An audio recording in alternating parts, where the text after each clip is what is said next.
I am not saying that to say that trans women aren't women.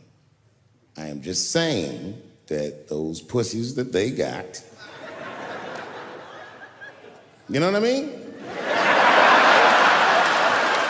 I'm not saying it's not pussy, but that's like beyond pussy or impossible pussy. You know what I mean? It tastes like pussy, but that's not quite what it is it? It's not blood, that's beet juice.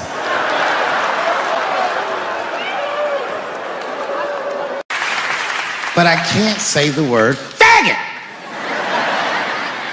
And she said, because, David, you are not gay. I said, well, Renee, I'm not a nigger either.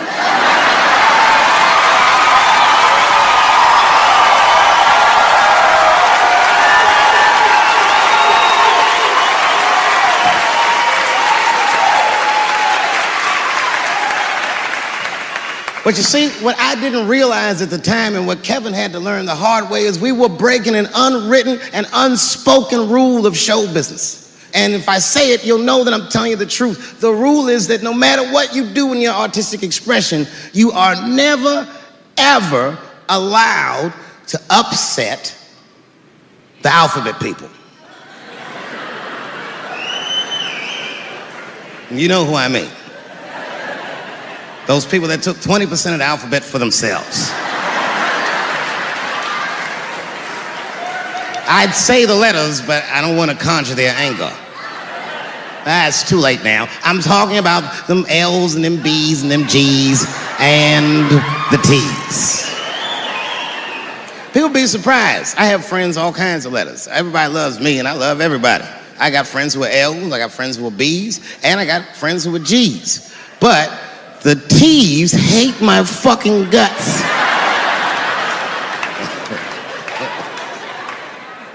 And I don't blame them.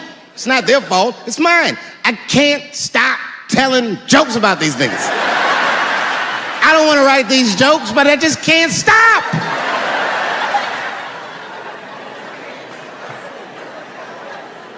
You know, you hear all those letters together all the time, LBGT, LBGT, and you think it's just one big movement. It's not. All those letters are their own movement. They just travel in the same car together. And my guess is,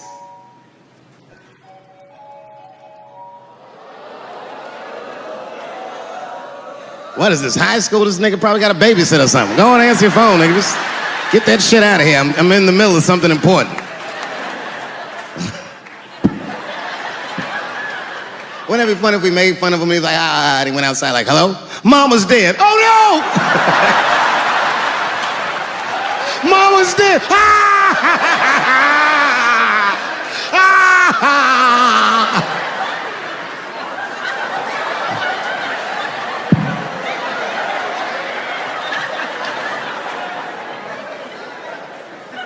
That was a weird timed phone call, wasn't it? It's like his phone is gay.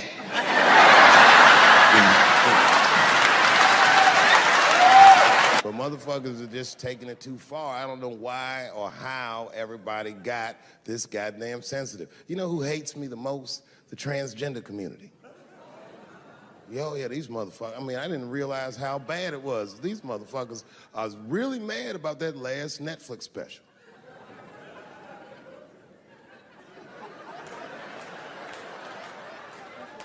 It's tough, man. I don't know what to do about it because I like them. I always have.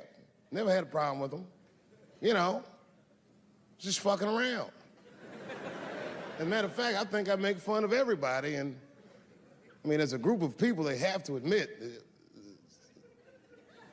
it's kind of fucking hilarious, man. I'm sorry, bro. It's like, I've never seen somebody in such a hilarious predicament not have a sense of humor about it.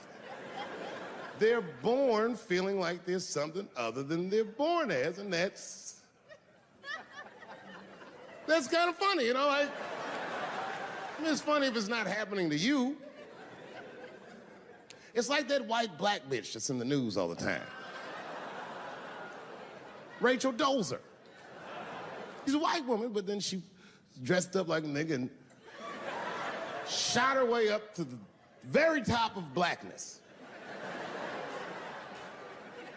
And I always wanted to meet her just so I could understand. I just wanted to like have dinner with her so I could just look in her eyes and call her a nigger to her face. The fuck is that bitch talking about? I identify black. That is trans talk, lady. Stop biting. Stop biting. There's a big difference between her and a trans. The difference between her and a trans is I believe transgenders. I don't understand them either, but I know they mean what they say. Them niggas cut their dicks off. That's all the proof I need. I've never seen somebody just throw their dick away. Don't need it.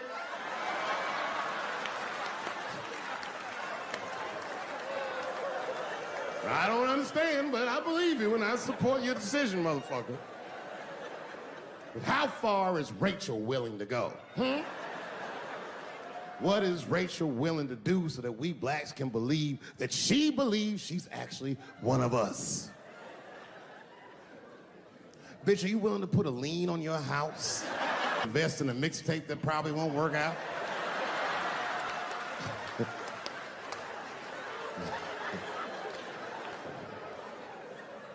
She didn't even change her name. Didn't even change her name. Her name is Rachel. I can't believe in that name. If you want my support, you're gonna have to change your name to the blackest shit I've ever heard. Bitch, you're gonna have to change your name to Draymond Green. I don't know a blacker name than that. That shit is black on paper. If you type Draymond Green into Airbnb, that shit will log off automatically.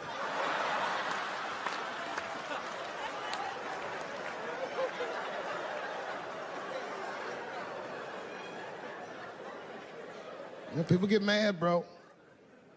People get mad about everything I say. I was doing a show. I was in Portland, Oregon, and I was checked in a hotel under the name Charles Edward Cheese.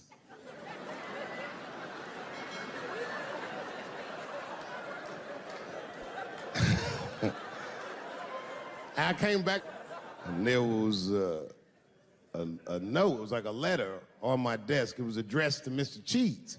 So obviously, I'm going to assume that whoever wrote this letter must be an intimate friend of mine. This is not some kind of name that a person would just guess. But then I open the letter, and it turns out I don't know this person at all. It's a fan letter. You know, I'm not even used to the idea that I have fans, but I'm grateful for it. And even though I'm grateful for fans, I don't read those letters. Be nice if I did, but realistically, it's like, what am I, Santa Claus, nigga? I don't have time for this. Like, got shit I want to do. I'm trying to chill. Read all these dreams and wishes from strangers, but I read it. I'd already opened it. So I just read the whole letter. And you know what, man? Whoever wrote this letter truly loves me. I mean, they were really fucking nice in the letter. And then they described to me what it was like to come to the show, how excited they were, how much fun they were having. And then they said that when I got to my jokes about transgenders, that they were, quote, devastated. Because it turns out that whoever wrote the letter was transgender. Now, I'm gonna be real for a second. You gotta understand, I never feel bad about anything I say up here.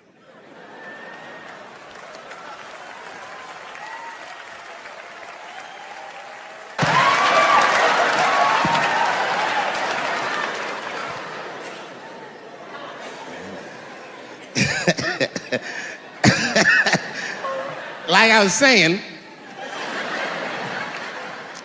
my guess is the G's are driving that car.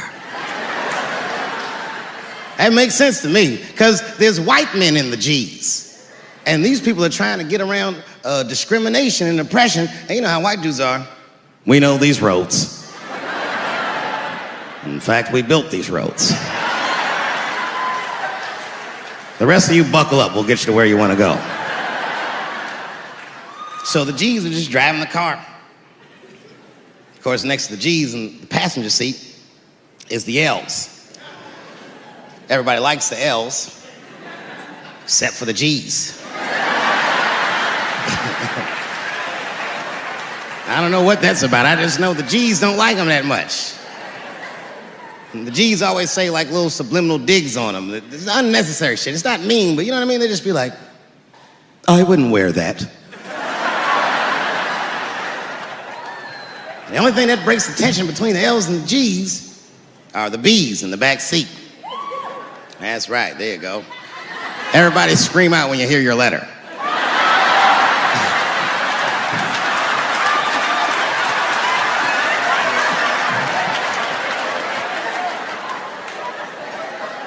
If it's one thing that the L's and the G's agree on, is that the B's are fucking gross. They seem greedy to the L's and the G's, you know what I mean? They're just sitting in the backseat like, yeah, man, I'll fuck anybody in this car. What's going on, man?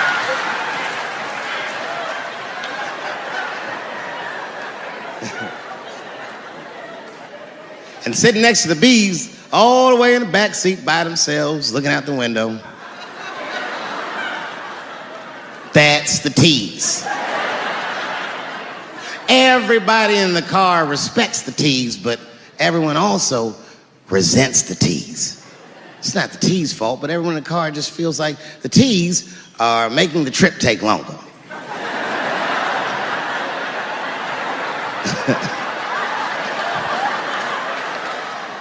Anything the T's say gets on everybody's nerves. And then the T's don't even say anything bad. They just be in the back talking to themselves. I'm hot. Shut up.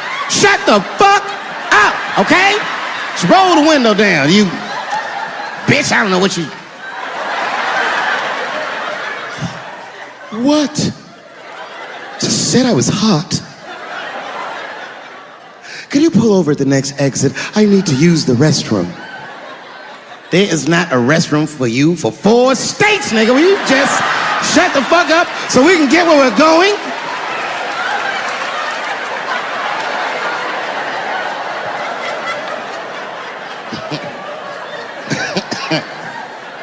And just when that car can't get any more tense, the Q's are a hitchhiker that they pick up on the road. Some white dude in booty shorts is walking down the freeway.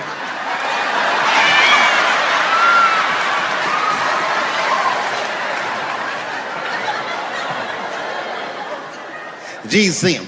That guy might be one of us. Hey, are you okay? You need some help? And he come over there with them booty shorts leaning on the window. Hey, what's going on, fellas? Lady.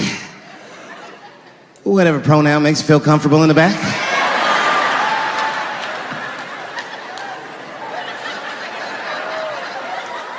Yeah, I don't really know where I'm going. I don't know if I'm gay or I'm straight or whatever. All I know for sure is that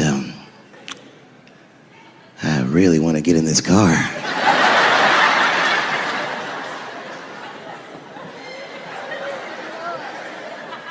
And they make him get in and sit in between the B's and the T's. I feel bad for T's, but they're so confusing. And it's not all my fault. I feel like they need to take some responsibility for my jokes. Because I didn't come up with this idea on my own. This idea that a person can be born in the wrong body. But they have to admit, that's a fucking hilarious predicament. It's really fucking funny. If it happened to me, you'd laugh, wouldn't you? That wouldn't be funny if it happened to me? I think it would be. What if it did? What if I was Chinese, but born in this nigga body? That's not funny.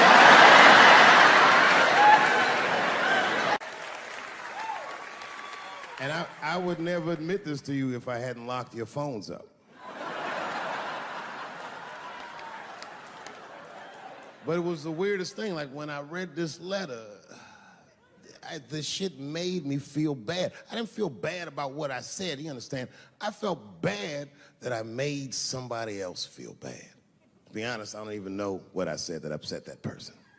I have so many transgender jokes.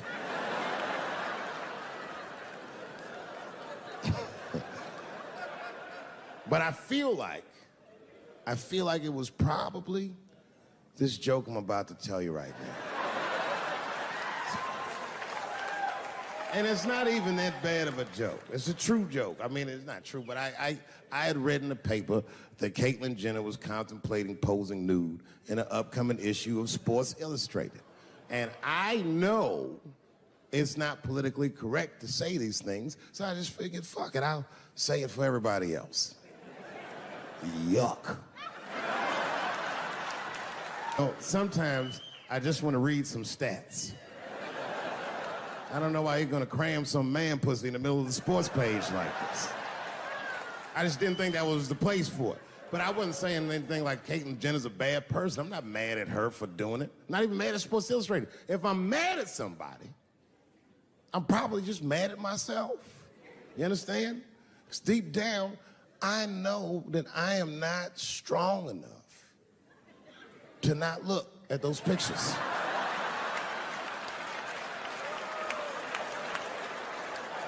And I don't think I'm ready to see what she's trying to show me.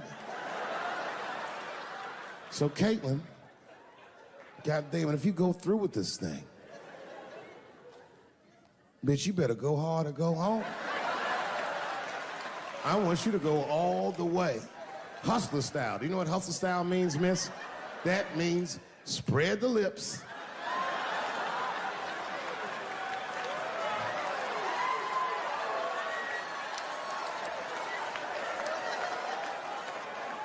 I hope she spreads her lips and there's an itty bitty dick inside. Ah!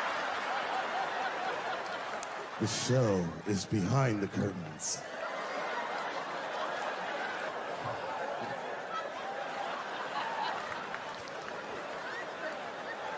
I don't know what I said that upset that person. But I'm gonna tell you something. When I read that letter, and the moments after I read it, I did something that many black men in America do not have the time or the money to do. I thought about how I felt.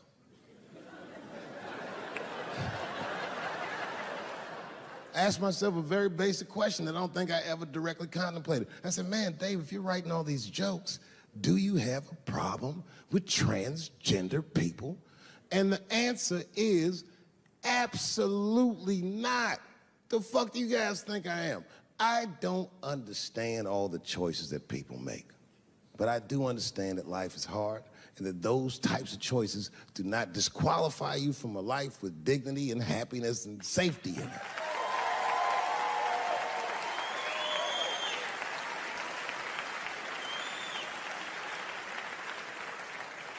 But if I'm honest,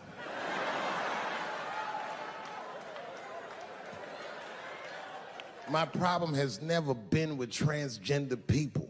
My problem is transgender people. I just feel like these things should not be discussed in front of the blacks.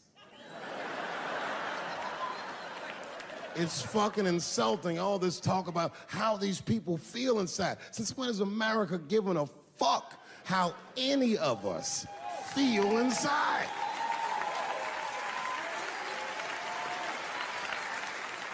And I cannot shake this awful suspicion that the only reason everybody is talking about transgenders is because white men want to do it. That's right. I just said that. If it was just women that felt that way, or black dudes and Mexican dudes being like, hey, y'all, we feel like girls inside, they'd be like, shut up, nigger. No one asked you how you felt. Come on, everybody, we have strawberries to pick. It reeks of white privilege. You never asked yourself why it was easier for Bruce Jenner to change his gender than it was for Cassius Clay to change his fucking name?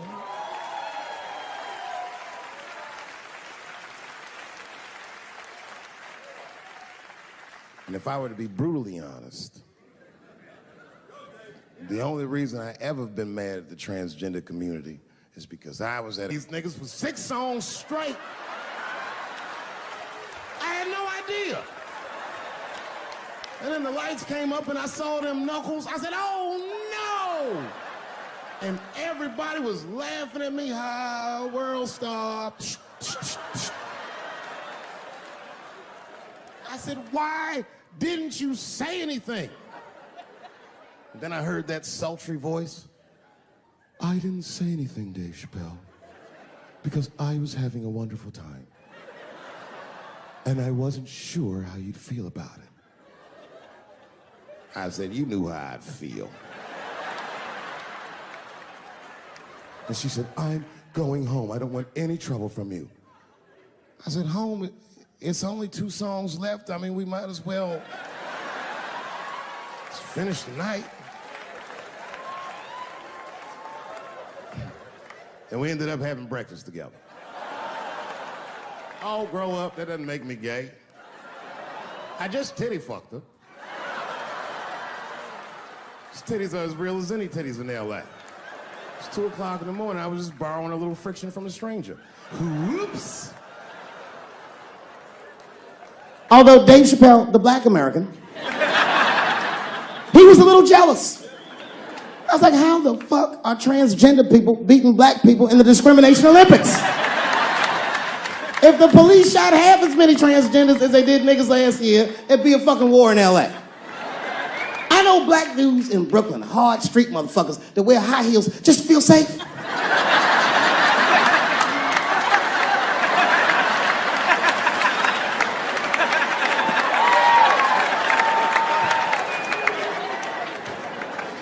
Transgenders are gangsters. I used to do business with a transgender in Hollywood. Man, everybody would be scared of her in the boardroom.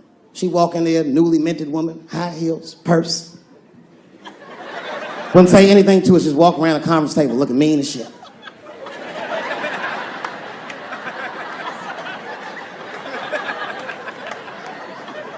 And then she walked to the head of the conference table, stare at us all, reach in her purse and pull her old dick out and throw it on the table. Let's talk business, gentlemen. Ah!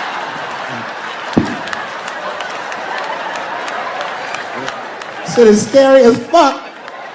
If your best friend pitched that to you, you'd be horrified. Yo, nigga, let's go to the hospital and cut our dicks off and make pussies out of them shits. What?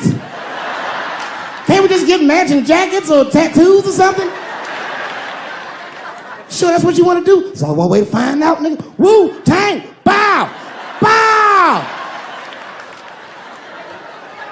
Let's go to the club and trick niggas into fucking us, yeah.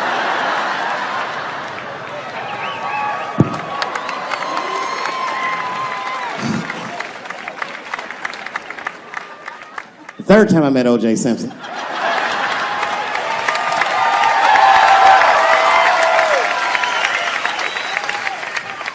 Third time I met O.J. Simpson, I was doing great in life.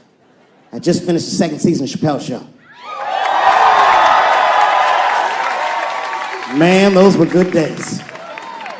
I was playing a comedy club in Miami, the Improv. I don't know if you've ever been, but if you have, you'd know. The door for the green room is right on the stage. Can you imagine such a thing? If I walked out of the door of the green room, bam, I'm just right here, right from the dressing room. And I did that. I walked out, and the whole crowd was like, hooray! And I looked, ma'am, as close as you are to me, I saw him as soon as I came out, the juice. And I saw recognition in his eyes, and it filled me with pride that he knew who I was. I didn't acknowledge his presence because it was a white audience, and I didn't want to start a panic. But I did my show.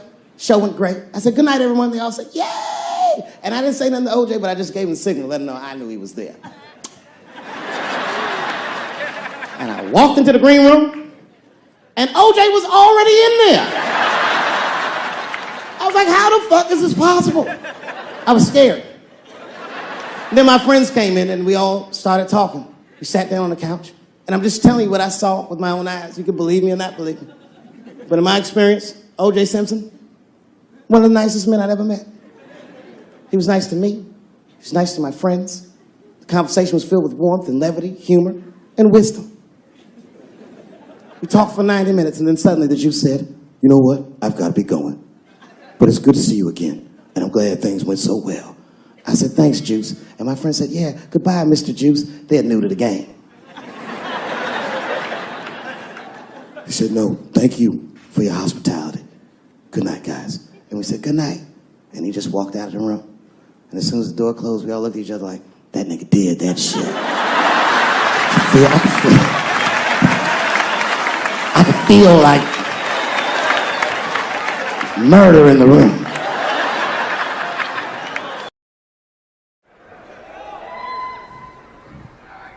It's been said in the press that I was invited to speak to the transgender employees at Netflix, and I refuse. That is not true. If they had invited me, I would have accepted it, although I am confused about what we are speaking about. I said what I said, and boy, I heard what you said. My God, how could I not? You said you want a safe working environment at Netflix. Well, it seems like I'm the only one that can't go to the office anymore.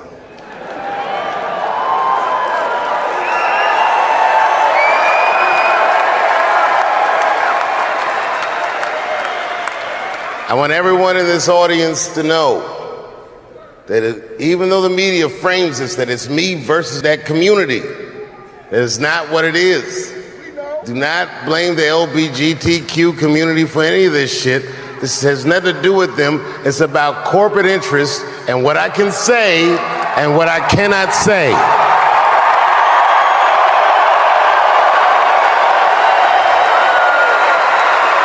For the record, and I need you to know this, everyone I know from that community has been nothing but loving and supporting.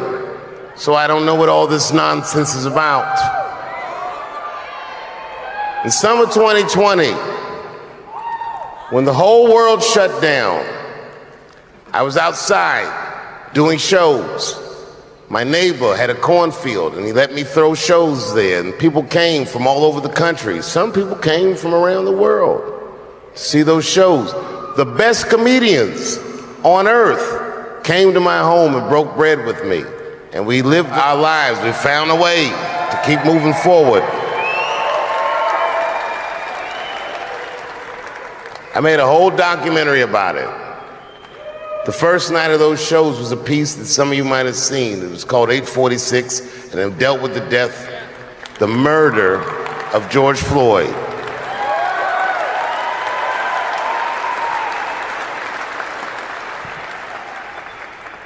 This film that I made was invited to every film festival in the United States, and some of those invitations I accepted. And when this controversy came out about the closer, they began disinviting me from these film festivals. And now, today, not a film company, not a movie studio, not a film festival, nobody will touch this film. Thank God for Ted Sarandos at Netflix. He's the only one that didn't cancel me yet.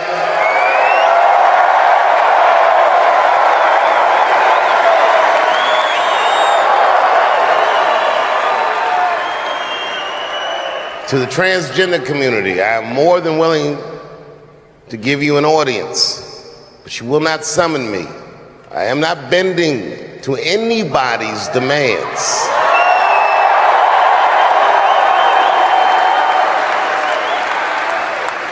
And if you want to meet with me, I'd be more than willing to, but I have some conditions.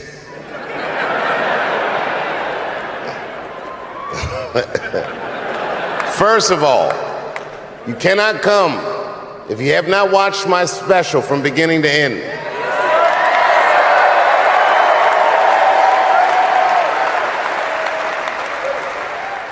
You must come to a place of my choosing and a time of my choosing.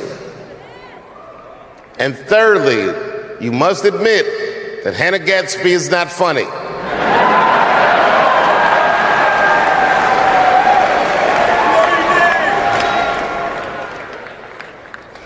I desperately want people to see this movie, but I understand why investors would be nervous. Since nobody will touch it, I'll tell you what I'll do.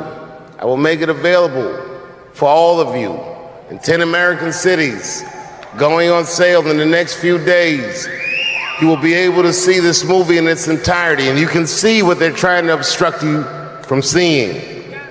And you can judge for yourself, but you cannot have this conversation and exclude my voice from it. That is only fair. You have to answer the question, Am I canceled or not? Then let's go. Thank you very much and good night. We'll slap him at the Oscars. That wasn't even the gangster part. The gangster trip was sat down and enjoyed the rest of the show.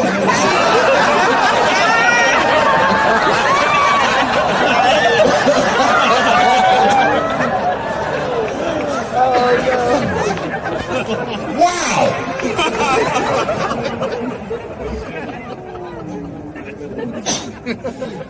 That was a tough one. I haven't seen a lot of wild shit in my life. Slap Chris. Now, I don't know whose fault that was. I don't know what was going on. Chris is my man, but you know what I mean?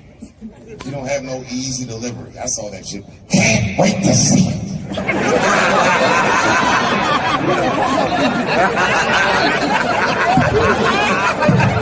Can't wait to see it.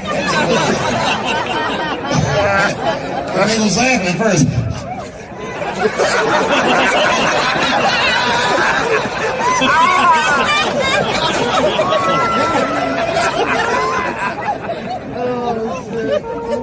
That was a tough one. Everyone asks me what I think. I don't know what I think. They say, Dave, who do you think was right? Well, I mean, I don't know who was right or who was wrong. What I do know is it was Will's dream that night. Right? Everybody on the internet was like, if he would never slap Dave Chappelle like that. Or if he slapped Dave Chappelle, some shit would happen. You know what I think when I see shit like that? Shut the fuck up. You're gonna get me slapped. Nigga look like he slapped anybody. The fuck was that? Movie star slapping. That slap was wild. The war in the Ukraine stopped for 3 minutes when our ancestors were picking cotton in Georgia like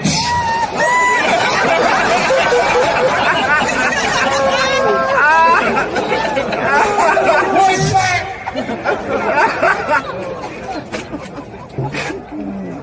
I don't think I've seen anything like it.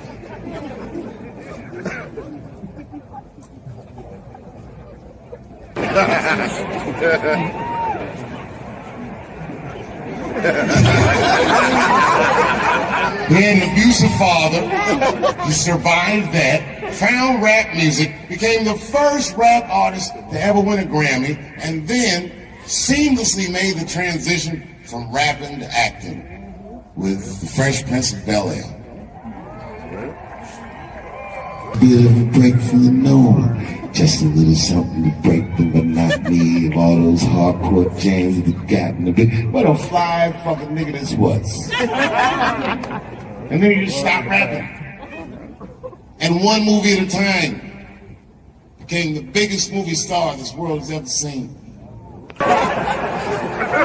And you guys say who's right or who's wrong? Who the fuck knows?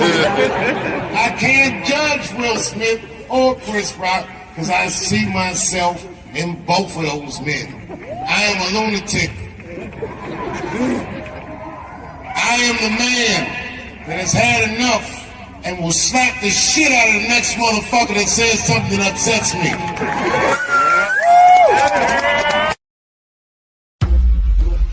The crazy thing is I'm more nervous about doing stand-up than I am about bungee jumping out of a helicopter over the Grand Canyon. When you do music, you forget your lyrics, the audience knows them. And they catch up and they pick up, they go with it. With your stand-up, if you stutter, you stumble, if there's one moment where your heart jumps, they see it.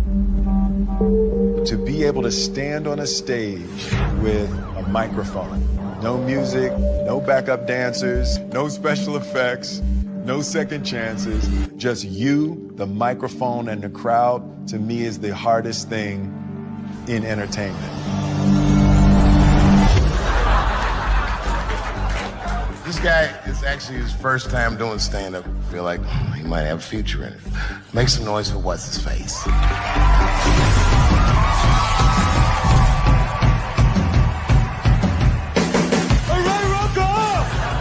Stand-up is on my bucket list because I've always been terrified of it.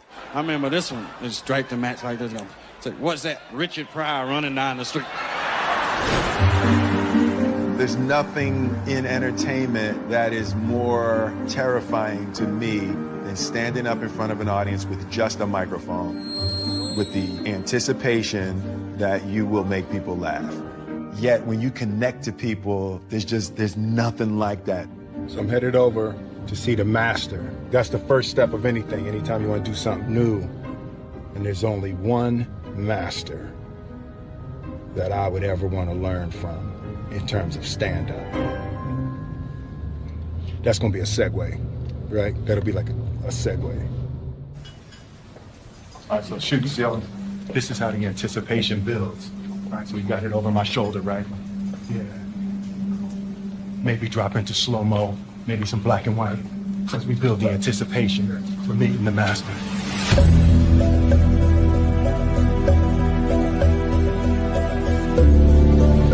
I'm like a young grasshopper, and I'm ready to meet the master. Yeah. What's good, man? What's up, man? What's up, brother? You know, No. 12 weeks from now, Dave was like, cool, next week. Yo, you call your brother, I come running, man. You know what it is, man. I appreciate the hell out of you, Love, man. Appreciate you, man. So I just wanted to sit with you and get some pointers and some ideas. I've never done stand-up. Like, I've never used my life to create material to try to make people laugh. Oh, okay, this is gonna be fun. Yeah. All right, so I'll run down a checklist. Yep. All right, and I don't know who's directing it, but you might want to put these things on the lower third. Ooh, on the lower third. Yeah. Put it right around here. There should be some, oh man. some words. Okay. See, that's why you come to a master right there. Yeah. You know, I know the lingo. The first thing I'll tell you is confidence is key. The reason you should be confident is primarily because you're Will Smith. Like it's not gonna go bad. No. Because I've been watching you for years. You're actually a funny dude. I've spoken to you before. You're a great conversationalist. Because what else do you really need? All you need to do is pick the right to talk about. Yeah. So then number 2, pick the right to talk about. And the best advice I got ever doing comedy was from a comedian that was not particularly good, but the advice was very important to me. He said, you are one of these comedians that think you have to be funny all the time. And you don't. But you do have to be interesting all the time. That's deep. It works, man. Like that. Yeah, it is. You have to be interesting all the time. So you just gotta look at it like you're conducting a conversation with no rebuttal. Got it. They're talking back with their laughter, or in many cases, in my cases, their disapproval. It's definite. You know, but especially someone of your stature, if they can feel you, they'll never forget you. They'll be like, okay, this is the greatest that's ever happened. And you can tell them about anything. The more embarrassing it is, the more relatable you are, because because everyone thinks you're perfect. It's part of my bucket list. Yeah. Things I've always wanted to do, things I've been afraid of. So I'm jumping out of a helicopter. I'm doing stand-up. And I'm Kathy Griffin.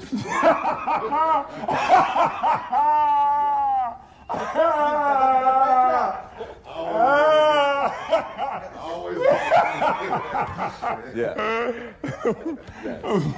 And it's never been more dangerous. Little Q-tip. Yo! What's up, boy? Yeah. It's Will. I got your shades on. What's up, man? Man, I ain't got no CeeLo dice though. I know, hey, listen, I was like, if that's tip, you got, trust me, we in Vegas, we gonna easily get 3 dice. There you go. Yeah!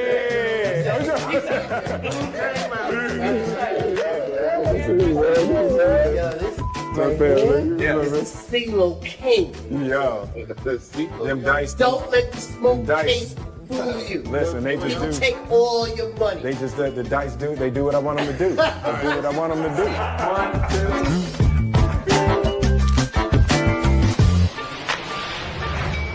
Hold up, boom, get the right angle, bam, bam, ooh, bam, damn, that's hot.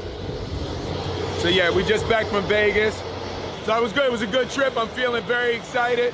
All right, can I be honest with y'all? I'm just testing the camera. This is my first, it's a new camera, so I really don't have nothing to say. I'm just testing the camera. The stand-up is about exploring my life, having the opportunity to think about my life and think about my experiences in a way to craft them into jokes is a beautiful self-exploration. With me being the source of the material, I just need help mining my life and mining my experiences to be able to structure them into a routine. I got a sense of the type of stand-up I'll do. I think I'm a straight storyteller. It's not jokes for me as much as it's stories. As a fan, I kind of wanted him to talk about stuff that I want to know. You know, like how he feels about his family's success and how his family is growing, how they're all superstars. Talk about some close things that people really haven't heard about on stage. So it's gonna be really intimate. It's gonna be a door opening into Will's life.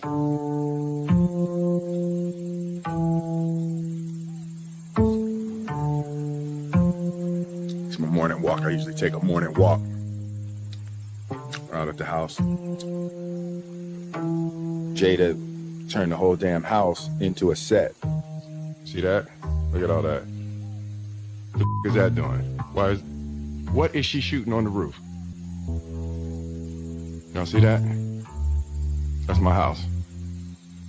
I have lost control of my house.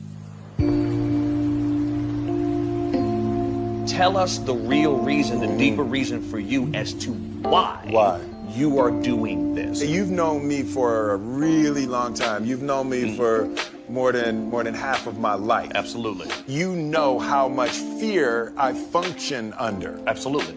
The construction of the character of Will Smith was in order to not be scared. On the show, the way that I talked to women, the fun that I would have as a character talking to women was because of how freaking terrified I was my whole life to talk to women. What I've discovered is as I confront every little fear, it's how I build freedom. Every time I confront a fear, I feel more free. What's up? In my mind, there's a huge potential emotional tragedy in people going,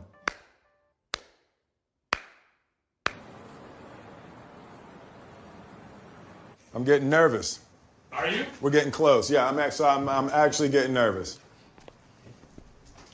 I'm gonna learn something about myself. One of the things I'm already clear about is I care too much what people think about me. Like there's something I have to earn from people, like addicted to adoration. Like I thought I had broken that, but as I can see, I still struggle with a little bit of a need for approval. The nerves around being judged are huge for me.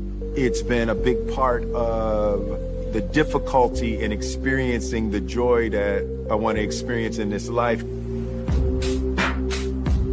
And even doing the stand-up, if it sucks, it sucks, but I'm not going to allow the fear of the disapproval of others to keep me from living the way I want. The good news is fear is good for comedy. Really? Okay. Yeah, it's the best. I need that. One of the best shows I ever seen, a guy that went on was Terrified.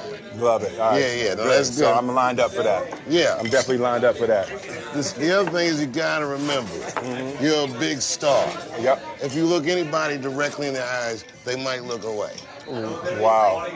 That's the power Wow. of celebrity. And you're a good dude. You don't have to put on any airs. You just, whatever. You know what I mean? Being a good dude in comedy, that's rare. Comics are ass to the nicotine. You know the hardest part for acting with me? Not looking in the camera. Not looking I can't even do the basics. Do you have any comments about Kanye West running for president? What? Kanye West running for president. I've heard nothing about this man. Oh, really? No, I haven't heard anything about this. Okay. Man. All right. Well, hopefully we'll get the right celebrity in office. Yes. Can you, Will Smith, or you run for president? You would vote for me if I ran? I would. All right, yeah. that's what I'm gonna consider it. I'm gonna take that under advisement. Please. And I'll be the vice president. That way, nothing bad will happen to Will. Oh my God, that is wonderful. A rock and a hard place. We're calling that ticket. I love you guys. I love you. Be well. We have to make a movie together. That will be hilarious. Hey man, what's my last minute pep talk? You said something to me in Vegas that I've been thinking about since you said it, about confronting fear, like that's what your life's about. Yeah. And I'm like, that's a great way to live. Mm-hmm. But the thing that is so admirable about it is, even myself, I rarely step out of my comfort zone. Yeah. Let me tell you, you know who makes me nervous when they're in the audience? Who? Eddie Murphy. Really? Yeah, I don't get starstruck. Something about when I see him in an audience. Really? It makes me feel bad about myself. Because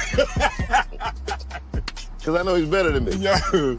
Even though he don't do it anymore, I'm like, you're naturally more gifted. Eddie's hilarious, man. The Godfather. Yeah, he's a wild dude. Growing up with Eddie Murphy, I was from the Eddie Murphy generation, and it was just a superpower. It was magic to be able to stand on stage and make people feel like that. Even though it's 1982, it's still a risky business to be the first black president. You have to give speeches like this. My fellow Americans. Eddie Murphy was the singular image of what a young black man could become. And he didn't compromise his blackness. It's like, if you're gonna do it, you gotta do it like that.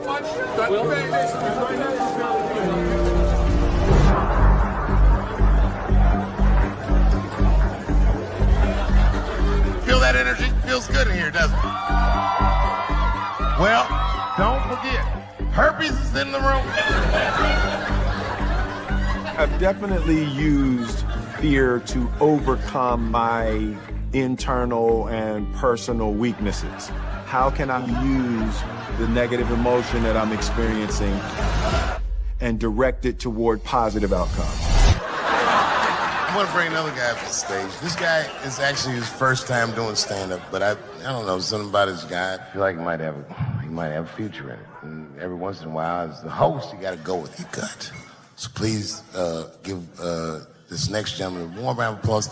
Make some noise for what's his face.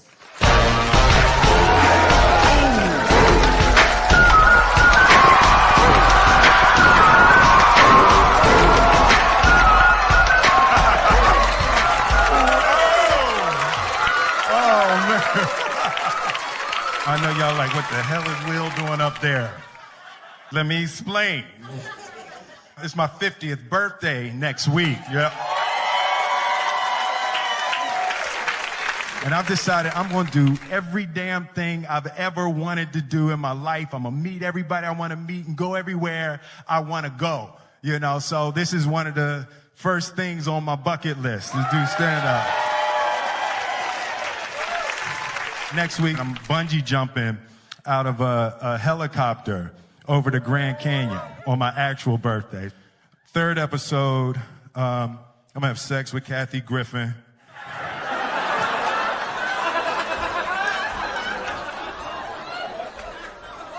Dave made me say that.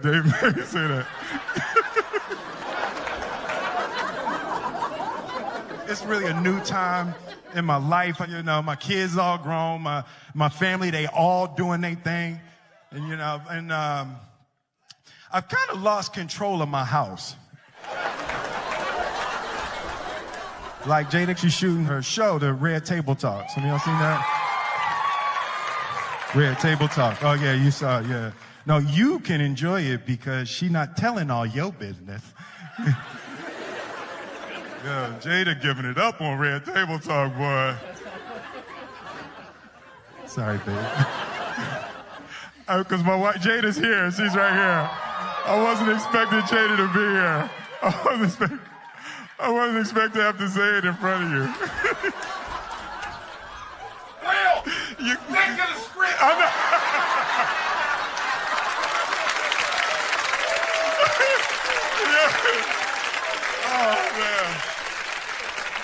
Oh, man. Even Jaden, like Jaden, that's my dog. Jaden was my one family member I thought I was going to have. He got this new joint, Icon. I don't know if y'all heard what you call an Icon living. Start a record label, Misfits. Yo, that joint is crazy. He recorded it in my house, put it out, and never said to me. I found out on Spotify. And I'm looking on my playlist, like, new music from Jaden Smith. Like, who the is Jaden Smith? You know, and I get to the house. I'm like, yo, Jaden, dude, that Icon joint is fire. He's talking about, shh, mommy's shooting in the other room. So I'm like, hey, yo, Jaden, man, that joint is hot. Yo, hey, you think I could jump on that remix? He talking about, I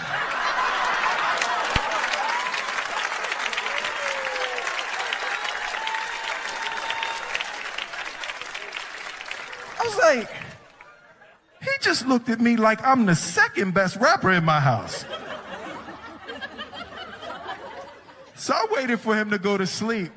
I went in the studio, I jumped on the remix anyway.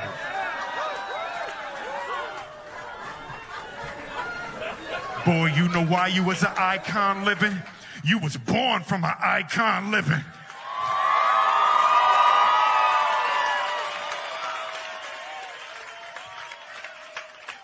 While he was still asleep, I just got all my Grammys and put them all over the house.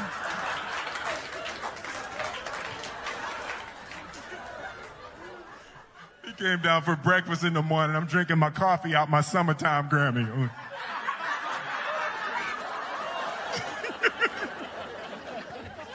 I'm petty. Like, I'm not even going to front. I'm petty.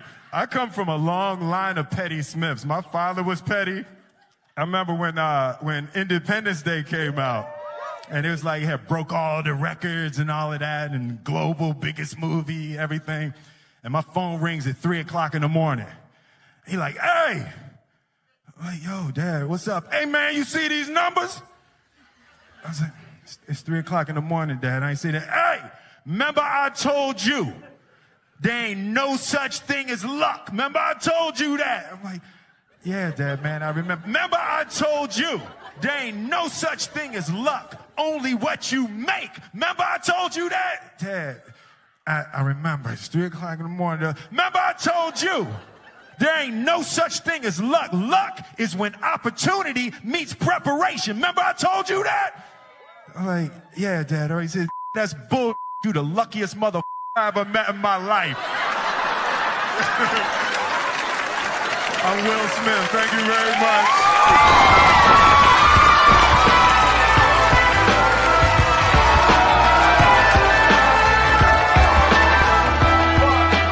What I've discovered is if you are comfortable, you're not growing, and that's real. As I confront every little fear, it's how I build freedom. Every time I confront a fear, I feel more free. It's what Buddha called sublime detachment. Life is so much fun when you don't give a Performance so fun, top of my game, Balan Shaman, the sound of my name rings like the cock of a clock. Explain my fame easy, I just shock them a lot. I first fake left, move right. All it takes is you to underestimate me, then my ego ignite. When I walk to the stage, it's like a big fight. It's all Yeah. Yeah, I've been knowing Howard Stern since he was in D.C. So you know since what I was in my single digits. Dave Chappelle is here. He's a real funny comic. There's Dave Chappelle. Funny guy. Oh, yeah. Yeah, you did play Robin in that sketch. I just remembered that sketch.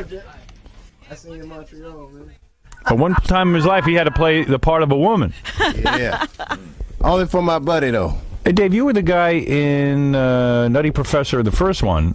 With the big teeth and the hair. Yeah, I didn't even recognize you. I guess they dialed you up so much, I didn't even know that was you. You're the one who, like, goofs on Eddie Murphy in the audience. Right. But I had to, man. I had to, like, disguise myself because I do stand up. Right. You don't want, You don't want to be tagged as that guy. Right. Yeah, and then everybody starts doing it to you. Right, and then everyone wants to be Buddy Love. Right. I mean, I walk down the street. Your mother's a bitch. Like, man, this is a movie. Yeah, you don't want. Yeah, they start fighting with you and saying stuff about your mother. Right. Yeah. So. He also was in that Mel Brooks film that was, the send-up of Robin Hood. The Robin Hood, yeah. That was like one of my first ones. Yeah. I need the money, Howard. I seen your mind working. I would have done it too. Yeah. I understand. And what was that? What was it on MTV? You played Robin? On MTV. Remember that? Elon Gold. Elon Gold. Right. That was funny. You were Robin, and they put big balloons in your chest so you'd have. Yeah. bosom. See, you're a hard person to parody though, like. Right. Especially for a dude. Right. Here's a good. I thought you did a good job. All right, let's cut balloons. Here's a joke I heard on the internet. I'm just reading this because I want to get rid of the piece of paper. I thought it was kind of witty. Years ago, 100 white men chasing one black man across a field was called the Ku Klux Klan. Today, it's called the PGA Tour. Oh, see? That's a little play on that. Now, that's a remix of a Dick Gregory joke. That's right. You see, it all comes back again. See, you go back to comedy history. You know your history. Yeah. I listen to this stuff. By the way, Dave is 27 years old, a hot comedian on HBO. He's really 27? The reason I say that's the real deal. The reason I say he's 27 is because he grew up in Washington D.C. and when we were on the radio in Washington D.C., he remember the TV commercials we ran when we first got there, where my parents had bags over their heads. Oh yeah, Howard Stern's parents. Yeah, and bags on there. I remember. Dave was just a little kid when he saw those. Is that right? He remembers all them. that stuff. Yeah. We look younger than you. That's the funny thing. It's that showbiz, man. That's showbiz. You live in the rough life. What do? You party a lot and everything? Are you one of those guys that is taking advantage of your newfound fame? Nah, I can't. See, my girlfriend is pregnant. So. Yeah, what is with that? I mean, what is that? Not even a wife anymore. It used to be my wife is pregnant. Where did you get this girlfriend? In Brooklyn. In Brooklyn, is that right? Yeah, I met her in New York. You can't. She's not a white chick, is she? No. That would look bad. Eddie Murphy and all them would. No. She's Filipino, which is like neutral. Oh, Filipino. Yeah, that's neutral. Oh, that's almost a white woman. No, that's neutral. They the black Asians. That's when you want a white woman, but you say, I'll go over here. Right. No. Exactly. Filipino from Brooklyn, man. That's like. Does she speak English? Yeah, she don't speak Tagalog. She speak only English. That's not one of those girls you sent over. From you didn't buy her. The Philippines. You pay her father. Buy her from a magazine. No, I didn't order her out to me. That's Saganese whores. Let me ask you a couple questions, though. But when you work with Eddie Murphy, did he want to show you his feet or see your feet? Remember this? Oh, man. You think that's all bull? Yeah, I don't know. I mean, Eddie's cool, man. He was cool with me. He was. He just low-key on the set. Right. But you got to understand, man, I don't hang out with Hollywood people. I just work. Oh, I don't believe that. No, I'm serious. I just work there. You do not have any famous friends. Eddie Murphy did not pal around. I wouldn't say, I've never been to part any of a rat pack. Famous dudes. I don't go to their houses. Tupac, did you know him at all? I'd see him out. I'd see him around. Didn't you involved in some kind of gunfight? Like, in other words, you were working in a club and then Tupac got involved in a gunfight? At the Comedy Store. Right. At the Comedy Store. Eddie Griffin was on stage. I don't know what happened. Because I was upstairs. You know how the Comedy Store got 3 rooms. I'm upstairs, and then people just started running up. So we were like, what's going on down there? And we went down there, and it was like a all-out Old Western bar fight. I seen Tupac throwing chairs. The Trench was whipping somebody, and then there was a stampede. It was like you either fighting or running. And then the cops pulled up, and they shot up the police car. Not the rappers, but just the crowd. Right. It was at a comedy club. It was like the OK Corral. Yeah, it's the new deal, man. And you're just trying to make a living. Yeah. Right. So it becomes dangerous. Tupac, wherever he went, there was trouble. Yeah, but you see, that's the thing. You never know in L.A. who started what. L.A. is crazy like that. Yeah, right. So you try to just stay out of that. You don't get involved in gang warfare. You didn't grow up with gangs and things like that. I don't want Mike talking about me. I keep it low-key. Right. I understand that. But you must be disappointed in the new Nutty Professor. You weren't in that one. The Clumps. They didn't put you in that movie. Eddie played everything in that. Right. He didn't need anybody else. Yeah, I couldn't get in there. Right. It was like Eddie Murphy and Janet Jackson. And right. Now, you started a comedy at a young age. At 15, you took a bus up to the Apollo Theater to perform, right? That was your first experience in show business. Yes. And you got booed off the stage. I was booed. They booed me like I was white. Like you were a white man. You were booed like a white man. I'm just kidding. No, Oh, that's come true, on, though. guys. A lot of white guys go up there and do get booed they off. get ready to boo the white guy. That's right. You have to work extra hard if you're white at the Apollo Theater. So you thought it was a lock. You're a black man. You're going to tell a few jokes. But how would you start off at the Apollo? It went bad from the get. Right. So then what did you do? You didn't give up. You didn't say, hey, I'm horrible. You went and you started working these small comedy clubs? Yeah. Well, see, getting booed off stage was good for you. Right. It a lot of some comedians, sense. yeah, a lot of comedians get scared to bomb. They don't take no chances after that. Right. But if you bomb that bad, you're like, man, it wasn't that bad. It wasn't that bad. Yeah, you can just do whatever. I can live through that. Yeah, exactly. I mean, everybody screaming up there, had kids booing you, everybody. Now, what are you going to do when this baby is born? Are you going to marry this Filipino gal? See, then this is a good question. Mm-hmm. Does she want to get married? Yeah, we got plans on getting married. You're in love? Yeah, man. And you don't look at other women? Yeah, I mean, I'm a man. I'm going to look at other women But you're willing to, for the rest of your life, not have sex? No, he's probably like you. See, I can't think about it. He's going to get divorced? It's the private part. Now, let me ask you this. Do you think you would have made it being single?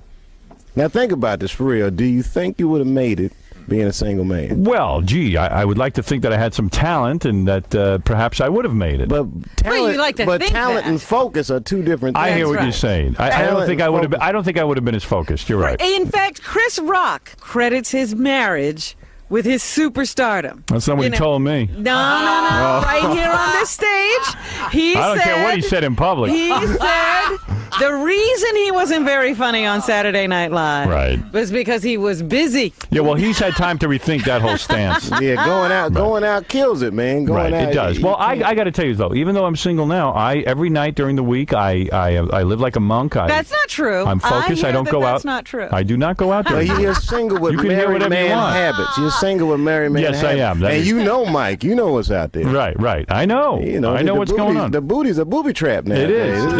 It's the booty trap. It's not safe out there. there. It could throw off your focus.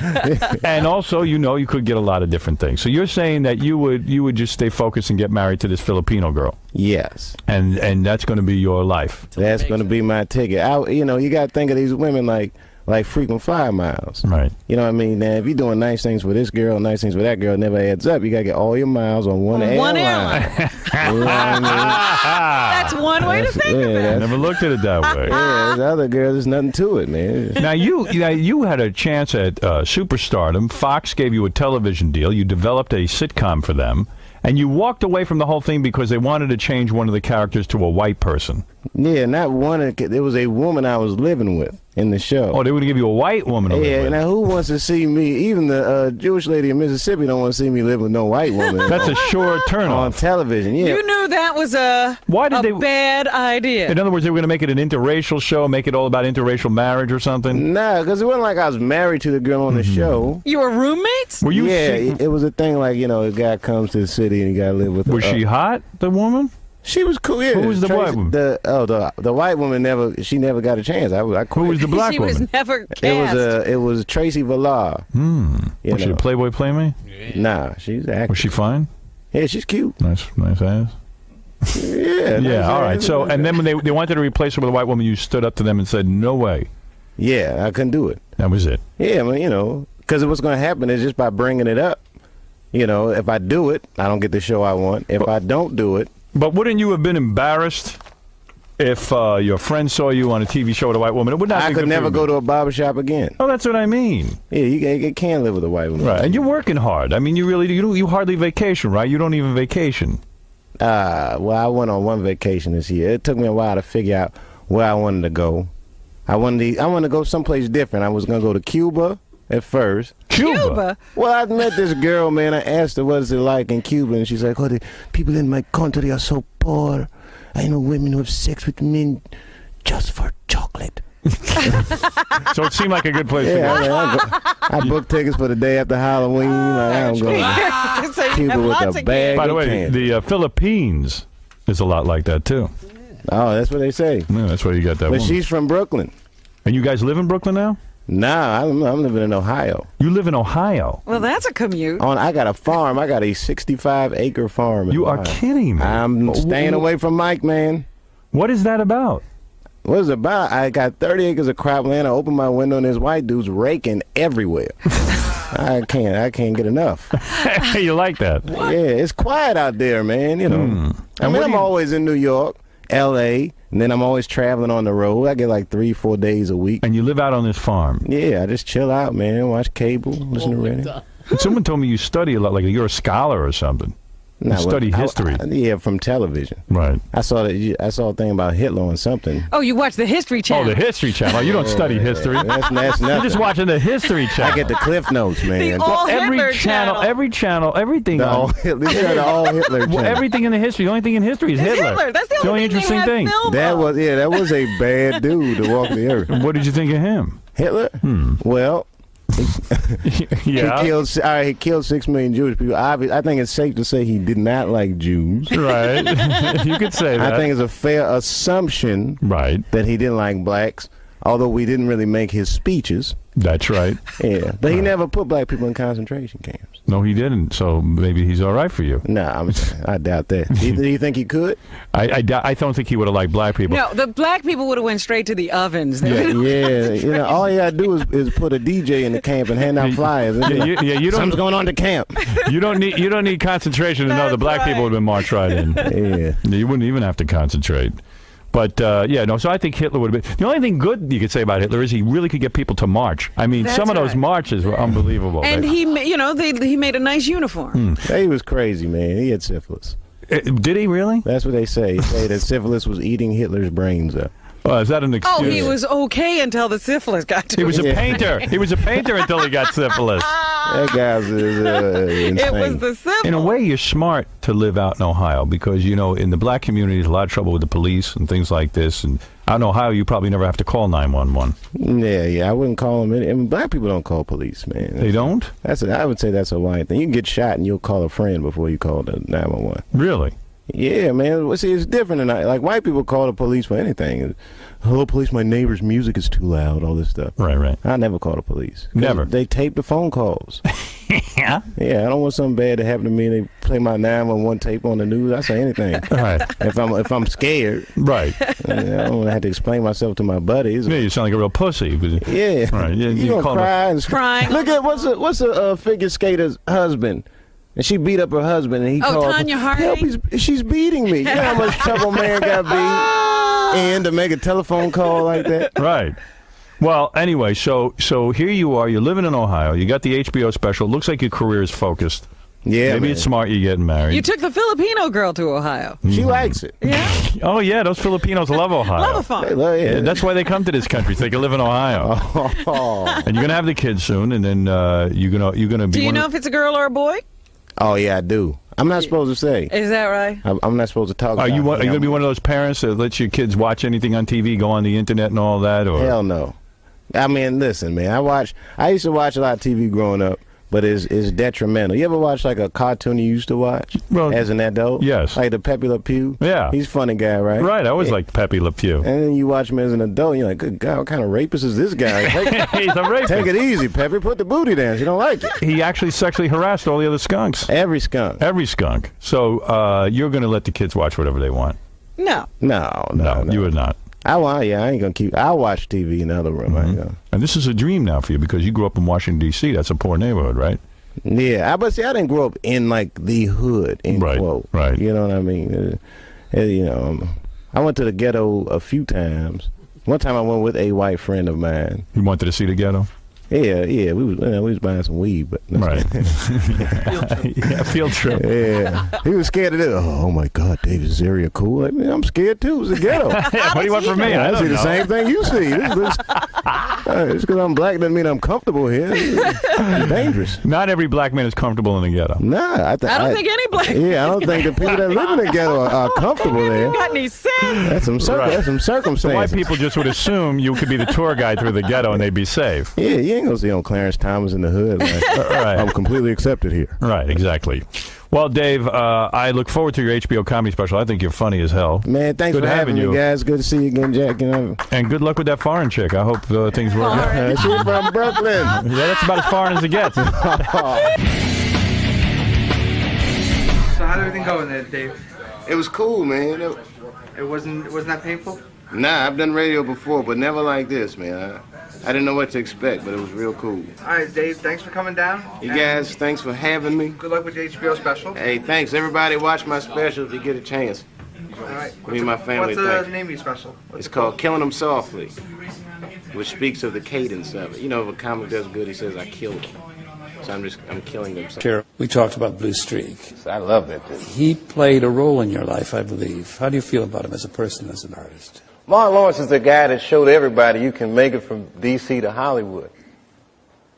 And I had a personal stake in his success. Every time he did something, it made me feel inspired and really good. And he was always real nice to me. He'd sit me down, what's going on with you, baby boy? What? We'd talk about comedy, whatever. And, you know, when we did Blue Streak, we were promoting it, and Martin had a stroke. He almost died. And then after that, I saw him, and I was like, oh, my God, Martin, are you okay? And he said, I got the best sleep I ever got in my life. That's how tough he is. So let me ask you this. What is happening in Hollywood that a guy that tough will be on the street waving a gun, screaming, they are trying to kill me? Yeah. What's going on? Why is Dave Chappelle going to Africa? Why does Mariah Carey make a $100 million deal and take her clothes off on TRL? A weak person cannot get to sit here and talk to you. Ain't no weak people talking to you. So what is happening in Hollywood? Nobody knows. The worst thing to call somebody is crazy, is dismissive. I don't understand this person, so they're crazy. That's bullshit. These people are not crazy. They're strong people. Maybe the environment is a little sick.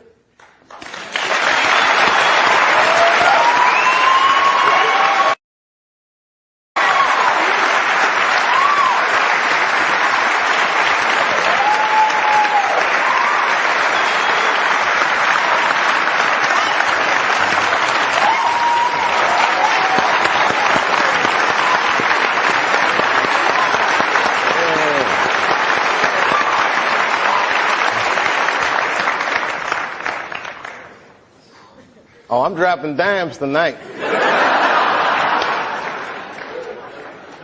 I've had a long year, Mr. Lipton. We're on our way.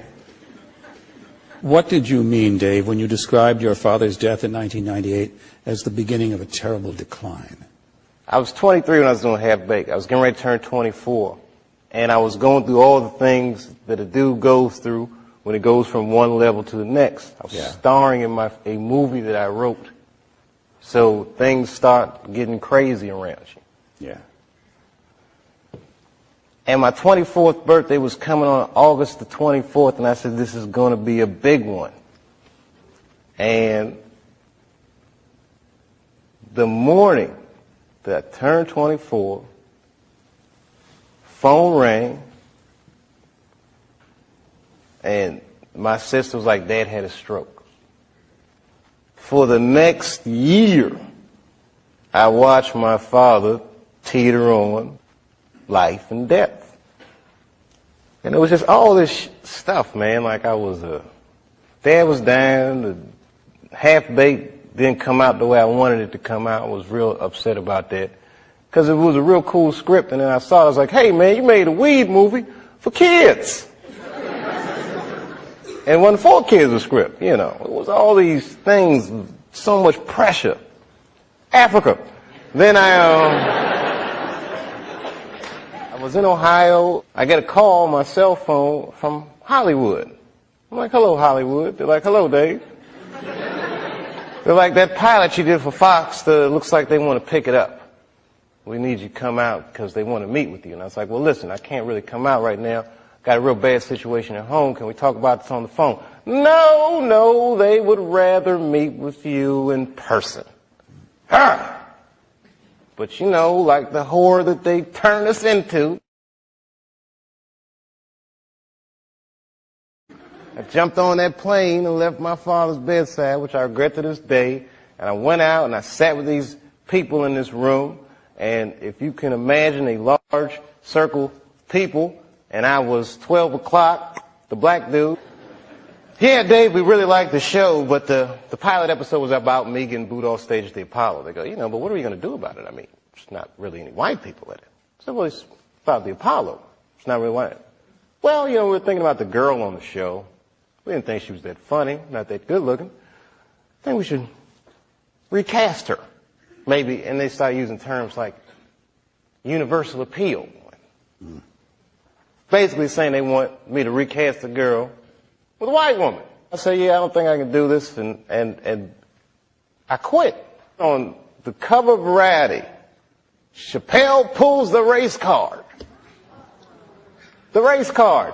And I get calls from Newsweek, 60 Minutes. Everybody, we want your story. Now I'm scared to death. I'm like Rosa Parks or something. I'm like, I'm not ready for this. I was just venting a little bit. And then, a few months later, Dad dies. And that's hard for a young dude in his life. That's a real tough loss. I was there when he died. And he went from being my father to what are we going to do with the body? Within moments, it was over. And I'm going through all this stuff, and this is the guy I would usually talk to, right? Dad. And I got to figure this out for myself. I don't want to figure this out for myself. I was beat down. I wasn't living right. You know what I mean? Like the weed thing was just a bad habit at this point. And you know what I mean? All these, chicken head girls you mess with when it comes with the territory. I'm just being real. Just being real. Just wasn't living right, man. I didn't feel good. And the stand-up stuff was just some angry stuff. It was just like I was kind of bottoming out. But when my dad died, because I've been commuting back and forth to Ohio so much, that's when I bought the farm, which I called the F*** you Hollywood farm. Did you stay in Yellow Springs for a while? I live there to this day.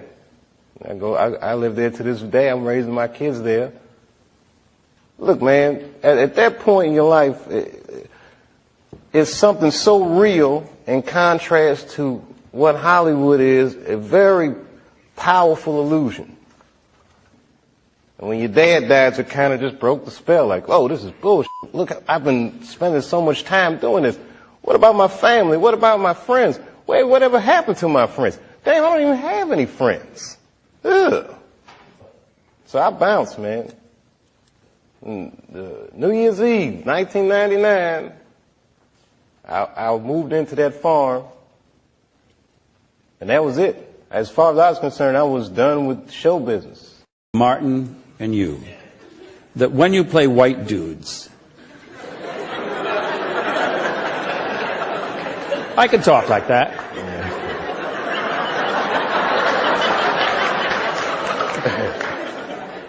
Now, don't make fun of me. That when you play white dudes, your speech is pitch perfect, which led me to realize that either one of you could, if you wished, speak that way all the time. In other words, is it a matter of choice?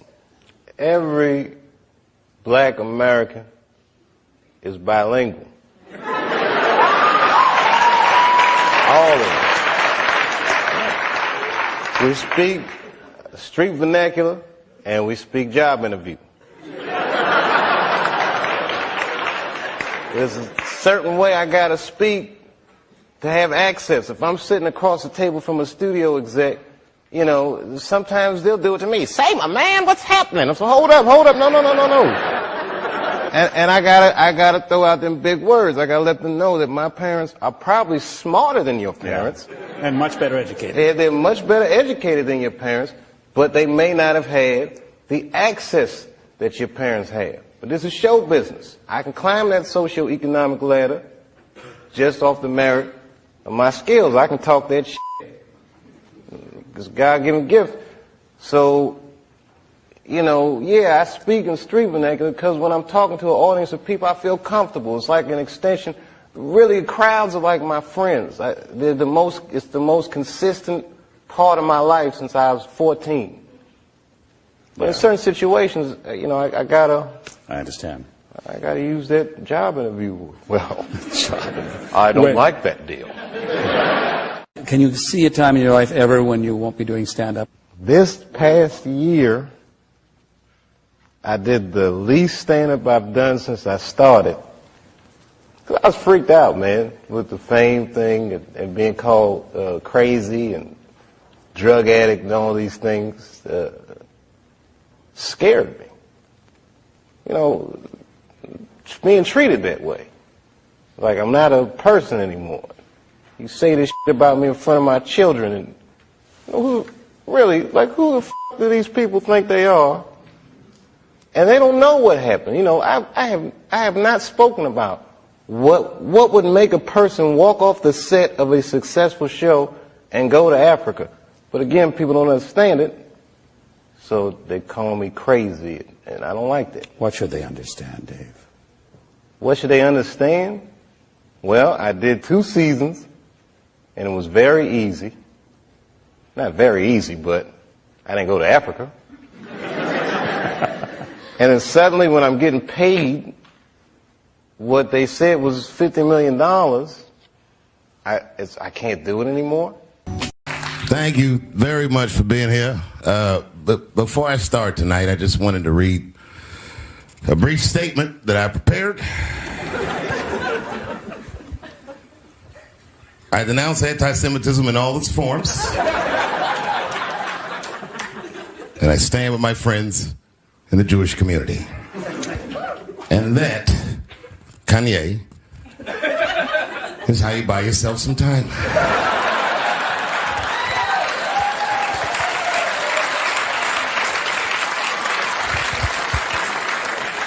I gotta tell you guys, I've probably been doing this 35 years now.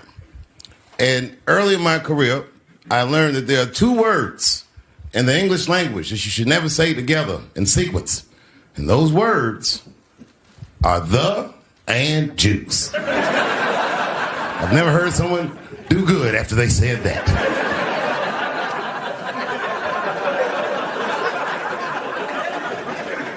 Kanye's gotten into some scrapes before. Normally when he's in trouble, I pull up immediately.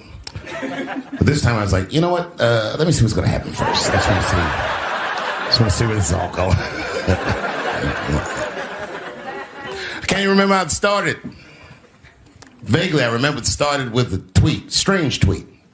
It was like, I'm feeling a little sleepy. I'm gonna give me some rest, but when I wake up, I'm gonna go DEFCON 3 on the Jews. And then he just went to bed. I was up all night worried. What is he going to do to the Jews?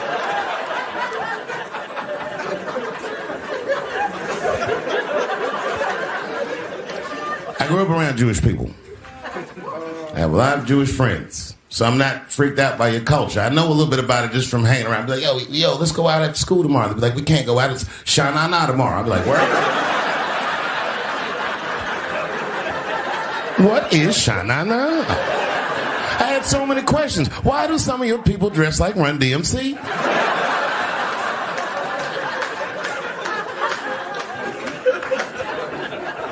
Kanye woke up from that nap. We went right to work. A year ago, I'd seen him on a podcast called Drink Champs. Great show. And it was an amazing appearance. Noriega and them were there, the rappers that I love, and they all had their gold chains and stuff on. And Kanye said, only millionaires wear chains. They said, what? He said, I'm a billionaire. Billionaires don't wear their money on their body. I tucked my chain and I said, oh, snap. That's right. It was a good appearance. It was fun and funny. But when he woke up, he went on Drink Champs again. This time, he was on one. He was mad about something. He said, I can say anti-Semitic things, and Adidas can't drop me.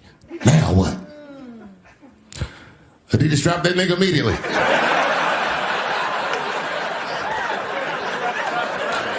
Ironically, Adidas was founded by Nazis. And they were offended. I guess the student surpassed the teacher.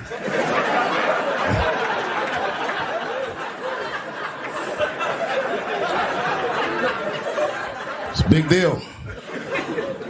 He had broken the show business rules. There's just a rule. You know, the rules of perception. If they're black, then it's a gang. If they're Italian, it's a mob. But if they're Jewish, it's a coincidence, and you should never speak about it.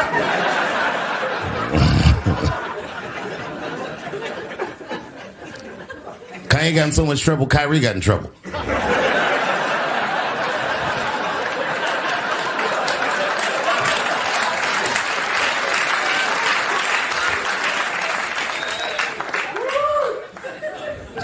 Kyrie Irving posted a link to a movie that he had seen on Amazon. No caption on the post or nothing like that. But apparently this movie had some, I don't know, anti-Semitic tropes or something. And it was some weird title like From Hebrew to Negro or something. And the NBA told me he should apologize. And he was slow to apologize. And then the list of demands to get back in their good graces got longer and longer. And this is where, you know, I draw the line.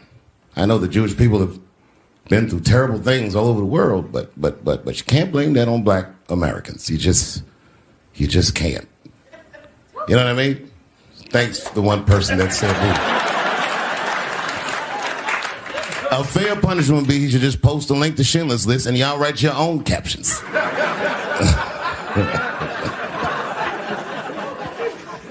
Kyrie Irving's black ass was nowhere near the Holocaust. In fact, he's not even certain it existed.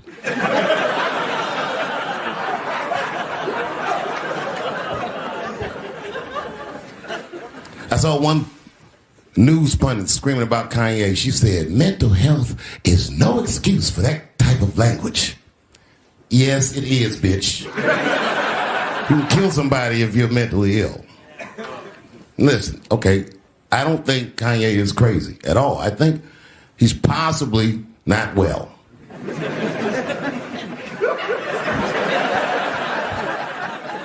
Well, I've been to Hollywood. I don't want y'all to get mad at me. I'm just telling you. I've been to Hollywood. This was just what I saw. It's a lot of Jews. Like a lot. But that didn't mean anything. You know what I mean? There's a lot of black people in Ferguson, Missouri. Doesn't mean we run the place.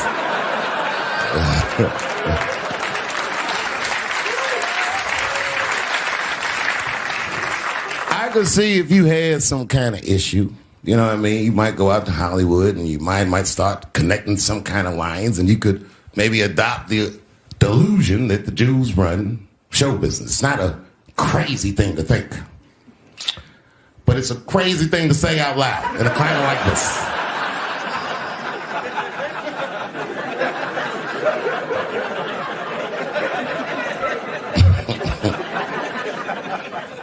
Now the midterms are over in this crazy climate, and I got to tell you, I feel like this midterm, like all of humanity depends on it. And it's an ominous sign. The most ominous sign of the midterms, I believe, would be Herschel Walker, who I don't want to speak badly of because he's black. But I have to admit, he's observably stupid.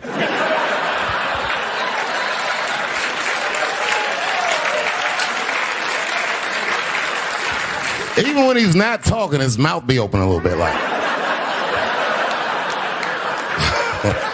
He's the kind of guy that looks like he thinks before he makes a move on tic-tac-toe.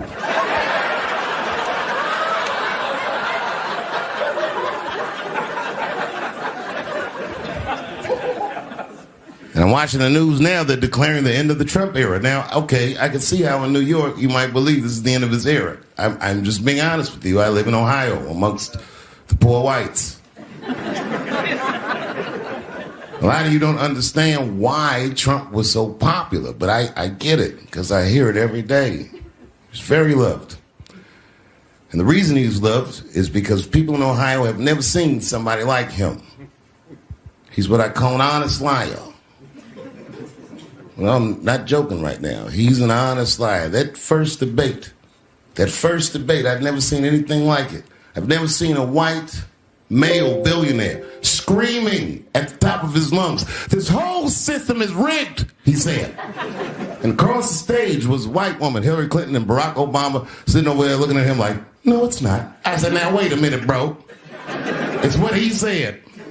And the moderator said, "Well, Mr. Trump, if in fact the system is rigged, as you suggest, what would be your evidence?" You remember what he said, bro? He said, "I know the system is rigged because I use it."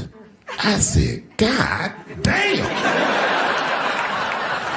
And then he pulled out an Illuminati membership card and chopped a line of cocaine up and did it right at the podium.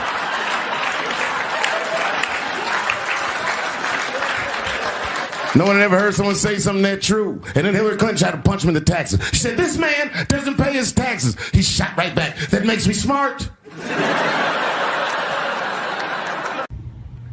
Hello, xin chào các bạn đã quay trở lại với buổi review sản phẩm của em Lan ngày hôm nay. Thì sản phẩm của em Lan đưa đến cho mọi người ngày hôm nay là một cái hộp kẹo kẹo dẻo của dưa hấu. Kẹo này là của bên Trung Quốc, chữ này chữ Trung Quốc hay chữ Hàn đây, nhiều chữ Trung Quốc. Thì cái dòng kẹo này đang được bán phổ biến tại quán tạp hóa hay là những siêu thị cho các bạn nhỏ. Kẹo có vị chua chua thanh mát của bên dưa hấu nhé, rất ngon luôn. Công dụng của loại kẹo thơm ngon này là vừa các chúng ta hãy cùng tìm hiểu xem là kẹo này là như thế nào và kẹo này có ngon hay không, có tăng cân hay không nhé. Đấy. Kẹo này thì rất được các bạn nhỏ yêu thích luôn. Cứ nói đến kẹo thì kẹo gì cũng vậy, các bạn nhỏ rất chi là thích luôn nhá. Thì chúng ta hãy cùng tìm hiểu xem là kẹo này là như thế nào nhé. Hương vị đa dạng, màu sắc thì bắt mắt. Chính vì cái tiêu chí này khiến kẹo của bên Trung này rất được nhiều người, trẻ em và người lớn vô cùng ưa chuộng. Vì vậy thì nhiều người băn khoăn là ăn kẹo này có chứa bao nhiêu calo và công dụng của kẹo thần thánh này đối với sức khỏe là gì. Thì hãy để chúng ta hãy cùng tìm hiểu với cái video của em ngày hôm nay nhé. Trong 100g kẹo cứng này thì có chứa đến 417 calo, mà còn các loại mềm của thương hiệu này thì có chứa đến 118 calo. Đấy. Trên định lượng thì trong một hũ kẹo chỉ vào khoảng 18g đến 64g. Chính vì vậy lượng calo mà các bạn cơ thể bạn dung nạp khi thưởng thức kẹo này chỉ bằng 1/2 đến 1/3 con số nêu trên. Đấy. Hiện nay thì được cung cấp trên thị trường hai loại kẹo, đó là kẹo cứng và kẹo mềm. Cụ thể là đây là dòng kẹo mềm nhé. Đấy. Kẹo cứng thì có hai loại, dạng hũ 20g và dạng tiếp túi zip là 12g. Mỗi loại này đều có hương vị để bạn lựa chọn như đào, trà xanh, dưa hấu, xí muội, xoài, chân muối. Đấy là những cái dòng kẹo cứng. Còn kẹo mềm, kẹo dẻo, đây là dòng kẹo mềm, kẹo dẻo có rất nhiều mùi vị khác nhau như là vải, nho, cam, chanh, sữa chua, dưa hấu. Đây là dòng dưa hấu nhé mọi người nhé. Được đóng gói trong các gói định lượng là 25g, 48g hoặc 50g. Đây là hộp 50g này. Các sáng tạo hơn.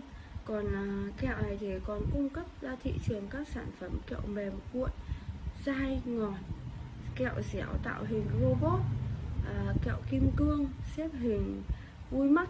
Đấy. Kẹo này thì không chỉ có mùi vị thơm ngon, chua ngọt, hấp dẫn mà còn đem lại nhiều lợi ích sức khỏe cho bạn. Cũng giống như các loại kẹo cứng, kẹo mềm khác thì kẹo này nó là món ăn vặt đem đến cho bạn và người thân những giây phút thư giãn, thoải mái, dễ chịu. Đấy. Trong kẹo thì có chứa các vitamin C và muối. Vị chua trong kẹo có thể giúp bạn giảm đau họng, khàn tiếng. Kẹo ngậm sẽ đem đến cho bạn một hơi thở tươi mát và sảng khoái. Ăn kẹo này sẽ giúp bạn nạp năng lượng cho cơ thể, bắt đầu một ngày mới vui vẻ, tràn đầy sức sống.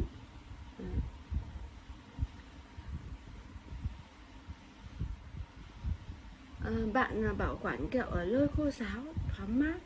Sau khi mở sản phẩm thì bạn cần đậy nắp hũ hoặc đóng kín miệng túi zip để không gây kẹo bị chảy nước nhé. Sản phẩm phù hợp với người lớn và trẻ em trên 4 tuổi.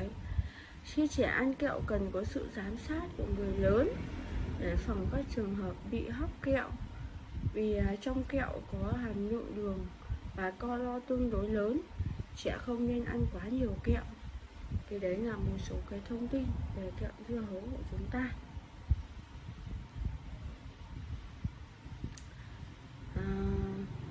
Kẹo dưa hấu này còn gọi là kẹo ngậm, được phân phối ở các cửa hàng tiện lợi, đã trở thành một sản phẩm nổi tiếng trong nước và được trẻ em yêu thích. Xuất xứ của em nó là từ Trung Quốc. Đấy. Quy cách đóng hộp là kẹo này thì có giá từ 15 đến 35 tùy vào trọng lượng của ấy. Kẹo dưa hấu không chỉ hấp dẫn đối với trẻ em mà còn phù hợp với mọi lứa tuổi. Nếu bạn đang muốn sử dụng thì hãy tìm hiểu những thông tin về sản phẩm nhé. Thành phần của kẹo dưa hấu thì thành phần của kẹo dưa hấu được cân nhắc rất kỹ lưỡng để mang đến những trải nghiệm thưởng thức ngon miệng và an toàn. Dưới đây là một trong tiếp tục chúng ta sẽ mô tả về cái kẹo dưa hấu này nhé. Chất tạo ngọt. Đấy. Những cái thành phần của em kẹo dưa hấu này, thứ nhất là chất tạo ngọt. Sử dụng các chất tạo ngọt nhân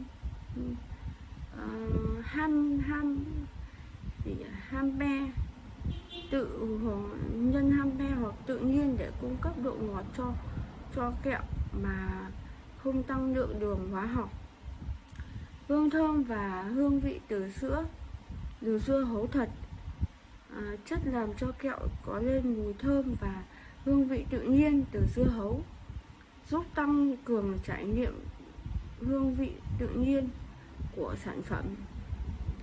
Tinh dầu bạc hà thêm vào để tạo ra hương vị bạc hà thanh mát, đồng thời thì có tác dụng làm dịu họng và cảm giác sảng khoái khi sử dụng. Vitamin C thì cung cấp lượng nhỏ. Vitamin C có lợi cho sức khỏe sức khỏe chung và hệ thống miễn dịch.